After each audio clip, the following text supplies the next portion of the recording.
مازال ما يجيش. شحال من مره قلتي مع راسك غادي ندوزها بوحدي حيت ما كاين حتى شي واحد غادي يفهم؟ شحال من مره حسيتي بلي الا قلتي داكشي اللي غتحس به غادي تبان ضعيف؟ انا فاهم، حيت حنا كاملين تربينا على فكره الراجل ما كيبكيش، او لا المراه خصها تصبر. لا، حقا المشاكل النفسيه كاينه غير عند الناس الكبار. الحقيقه هذا ماشي مشكل ديالك بوحدك، مالوغوزمون هذا الواقع ديال بزاف ديال الناس في المجتمع ديالنا. كاين اللي عنده ضغط نفسي، كاين اللي عنده اكتئاب، سميه كيف ما بغيتي تسميه. المهم ما تسمحش في راسك حتى ما تبقاش عارف شنو باغي في الحياه.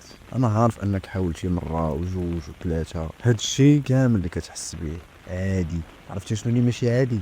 هو انك تولي كتعصب دغيا وانت ما عارفش علاش، تولي كتعزل راسك على بنادم وباغي تبقى غير بوحدك، وباش كتكملها كتولي مخبي من ورا ديك الهضره ديال كنرتاح ملي كنبقى بوحدي، ما باغي يصدع الراس. عرفتي علاش؟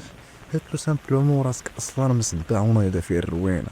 الحل الوحيد اللي كتلقى فيه راحتك هو تغرق في شي حاجه ما عندها حتى معنى، وممكن توصل انك تضر بها راسك كاع وما عندكش مشكل. المهم غير تهرب من ديك الروينه اللي في داك الدماغ. كتكون عارف راسك محتاج اللي يعاونك، ولكن الخوف من انك تطلبو كبر منك. عارفه صعيبه، ولكن كون متاكد راه ماشي عيب وماشي حشومه. شوف، اختار شي واحد ولا وحدك تثق فيه، كترتاح معاه، كتحس براسك انت هو انت وانت معاه. جرب تعاود ليه ولو غير شويه، وما تهربش من داكشي اللي كتحس. اولا شد ورقه وستيلو، خد داكشي اللي كتحس به فوق الوراق، غادي يبقى في راسك ملي تقرا باش كتحس. عرف بلي فاش غادي تطلب العوين ما بالضبط فين غادي تحس براسك ديال بصح، غاديش تحس بداك الطرف اللي كيكتب عليك به راسك.